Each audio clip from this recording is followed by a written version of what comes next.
Hey, this is Dugan, old Dukes, here today to answer the questions that you sent in. They're probably gonna be weird. You're probably gonna get some weird answers. We're having fun.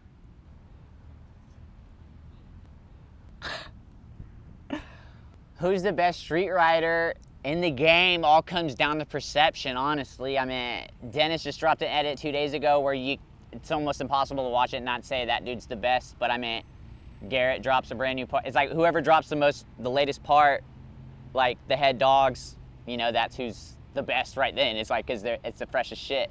That's what it seems, you know, cause if Garrett had just dropped a part last weekend that he put a bunch of work into, I'm sure it would be just as buck. But yeah, I don't know. Those two are always my favorite though. I mean, cause Dennis is so well-rounded, cause he fucks with training too, but Garrett's, he's OG best, you know, and he's strictly street. Or I shouldn't say strictly. I've seen him fuck up some ramps, especially back in the day whenever we were both little shits. So yeah, Garrett Reynolds, final answer. Whenever I was still living in Kansas, right before I broke out, I was like 16, 17, you know, just like any other Hunger kid. And we were just out roaming the streets with the crew. You know, everybody has the 5, 10 people that they ride with. And then we had this setup, man, or we found this setup. It was this dumpster and it had like 15-foot long pallets like right next to it. So we put a pallet up against the dumpster, so it was like a perfect lip, and then there was like a fucking 9-foot fence on the other side. It was like the first big thing I did, and it was street. You know, I mean, I never sectioned my riding. I was just like fucking BMX. I mean, anything that looks cool to ride, I'm trying to ride on that. But nonetheless, so we just made this setup and I launched it once and it worked good, and then we like were so blown away that it worked. And I mean, to me it just seems so massive. And then and obviously it being like the first big thing I did, I wanted to try to capture it. So we hit up our photographer friend Cody, who stayed downtown close to the spot, and then he came back. He made it there within 20 minutes, and I went to do it again, and then this time I cleared it again, but I broke my cranks even, and I just remember riding away with both my feet swinging on the bottom and just being like, what the hell, you know? And just, yeah, I don't know. I've always wished I had that clip. I love it. I've always been on metal pedals. I gave Plasties like a good 6 months, I'd say, but it's like, I see you guys out there doing big drops. You would be landing these guys if you had metal pedals, okay? I see you land it, you stomp it, and then your feet just slide right off that plastic.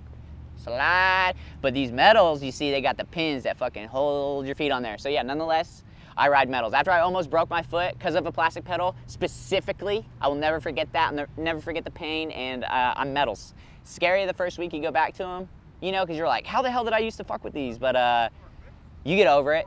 Like you said, it's the manly choice. Oh shit.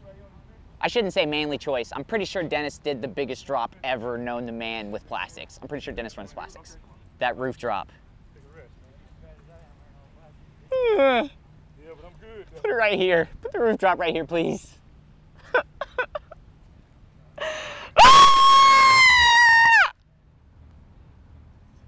I like to call it the Green Goblin, the backyard ramp of backyard ramps. Imagine having Nyquist in your backyard. I was on the road at the time, but just knowing that dude came to the house and rode our ramp trips me out. The people that came through is crazy. Nonetheless, the ramp was phenomenal during its 5 years, but untreated wood whittles away, with especially with like the Texas humidity on top of the rain, and like we never would let it dry out. We'd ride right after it rained and all that. So it's like it held its weight pretty good, I think. But yeah, it just started getting, as backyard ramps get, you know, random holes everywhere, and only the locals know the specific lines you have to go.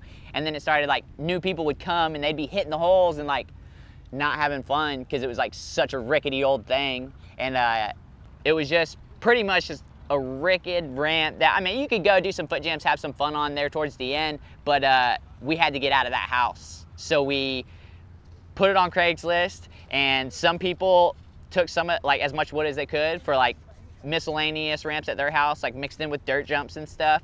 But for the most part, yeah, we just tossed that thing. We rode it to its fucking potential and ran it into the ground.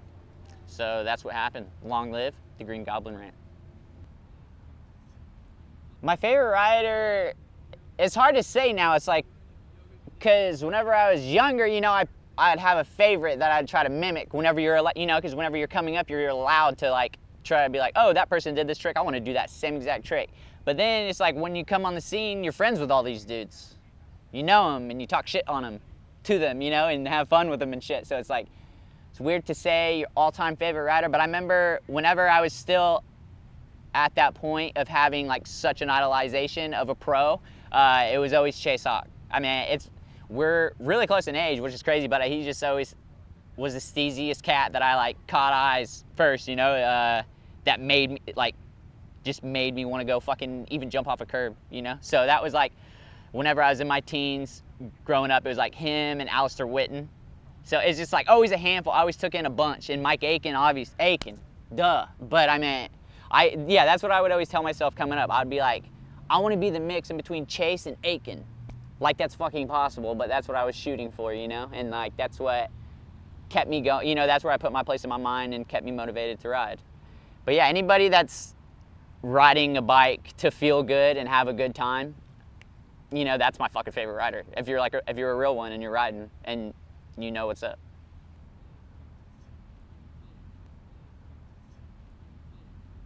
Oh shit. Definitely face tats. And I want one. Goes to show you.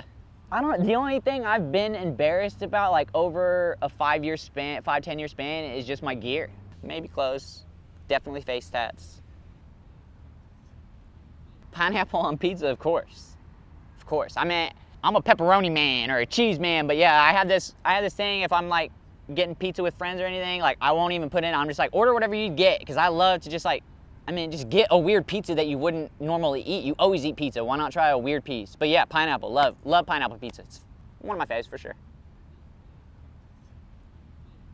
What's your problem, man? Work on it. Or don't think about it, it'll go away. I have a couple motorcycles, but the one you're probably talking about is the, he started tripping me out whenever he was talking. He was making me think I was talking like, yeah, so fast. You're Espanol. Hola.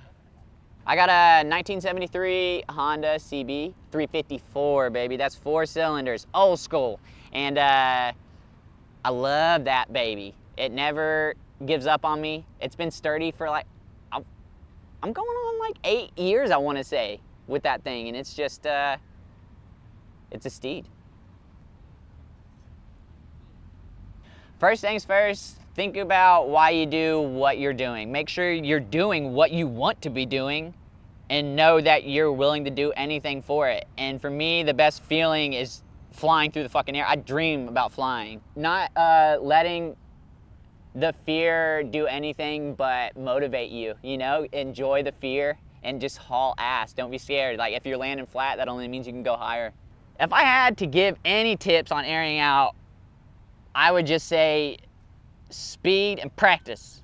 You just gotta freaking give a quarter, you know, 15 hits. Don't like hit it twice and be scared or any of that, because I don't know, you just gotta give it its time. Just sit there and constantly, if you know, if you wanna do it bad enough, you're gonna do it long enough to get good at it. Make sure you're going fast enough to like actually clear the coping, and then as long as you're like pushing down with your feet hard as hell, the coping's gonna throw you. And then you'll just learn to adjust to where it throws you with your speed. It's all in the back wheel and not giving a shit. I have these random thoughts that are just like, yeah, I'm gonna go out to Woodward and just ride the vert ramp. You know, that's gonna be chill. I'm gonna get so good at it. Maybe I could, you know, get into a contest. Maybe, hell, get 14th, I'd be stoked on. And then you get there and you're on the deck and you're looking into the vert ramp and it's not the same. They make it seem like it's an actual ramp, but that thing's, and that's not even to get to the mega ramp quarter, but yeah, it's just, I'll fuck with it. You know, you give me like the mega ramp quarter, you give me 1 20-foot quarter, I will air the fuck out of that thing. I will charge it full speed ahead. But it's like the back-to-back, I get dizzy, and you gotta catch every air so perfect to have a good time, and I just haven't focused long enough to like get good enough to have a fun ass time. Like every time I'm riding one, I'm scared shitless and I'm not even riding it that good. So it's just like, and you could die. You hang up on a vert ramp and there's like no getting out of that. You're going OTB and you're jumping the flat. Yeah, it's a man's discipline for sure. It ain't for the boys. Not to mention Simon Tavern, The dude is the steeziest guy on a vert ramp. Like, he makes me not even want to touch it. He makes me embarrassed to get on the thing. He just finesses that baby. And that's been the questionnaire with old Dugs here. I can't believe how many of you guys sent questions in, like good ones. Had me actually thinking, giving you real answers. Usually I shouldn't have to think. I should be able to like play around with your answers, try to make you laugh. But yeah, I just had to spit it exactly how it was and my opinions. So yeah, until next time you see me on this screen, keep it real, because I'm out.